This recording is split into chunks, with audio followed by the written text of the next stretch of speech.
I'm Alara Vance, 34, Austin-based, and unfortunately the designated fixer for my entire family. I'm the one called when an emotional or financial gap needs bridging.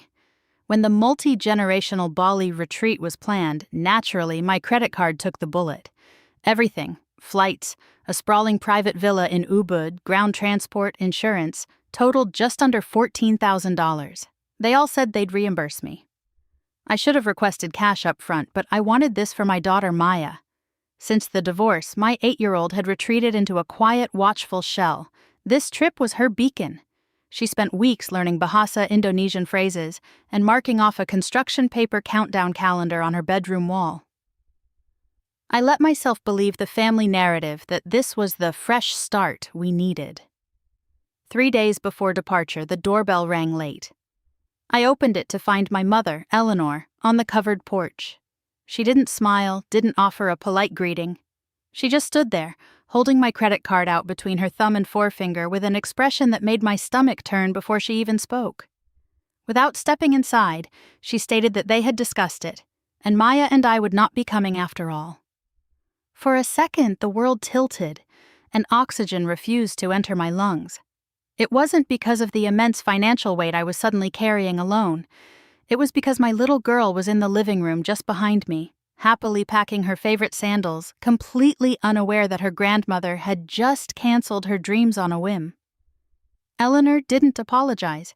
She just looked at me, urging me to be mature. I took my card back, my hands incredibly steady for how hard my chest was pounding.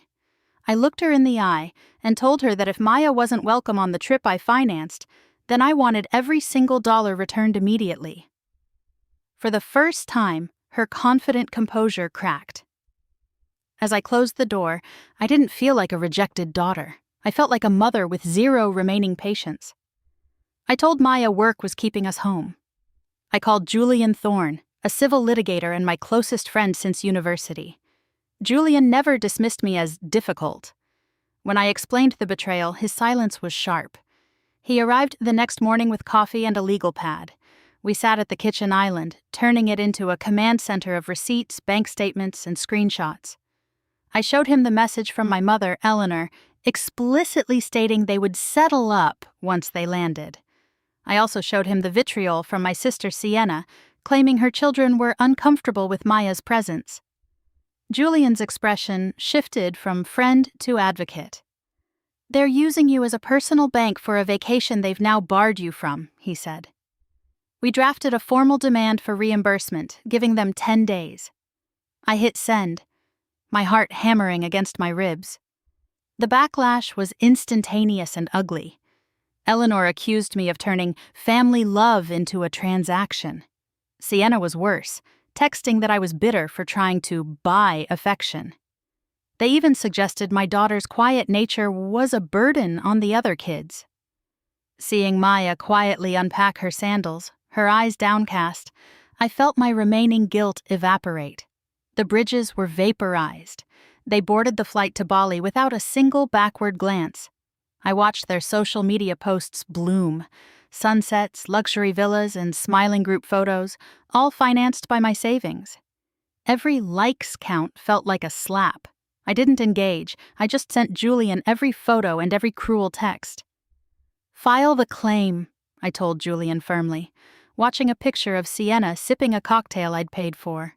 "If they want this vacation, they can finally pay the price." The court hearing was a clinical, painful dissection of our long-standing family dynamic. Julian presented the spreadsheets and digital records with a calm, professional precision that made my mother's frantic excuses look hollow. When the judge asked Eleanor directly if she had promised to repay me, she finally whispered, "Yes."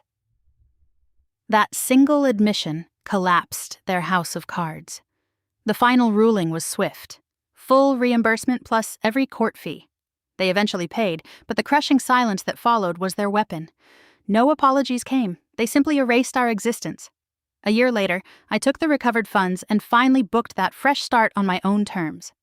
This time, Julian joined us.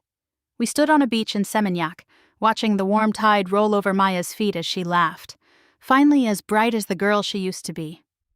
My family had assumed my quiet nature was a weakness, a resource they could exploit forever. They were wrong. Standing there with Julian and my daughter, I realized that family isn't found through bloodlines. It's earned by who stays when things get difficult. Losing them wasn't a tragedy. It was the necessary tuition I paid for a life. I watched the Indonesian sunset, knowing I'd taught Maya the ultimate lesson. Her value is non-negotiable. Finally, we won. Peace remains.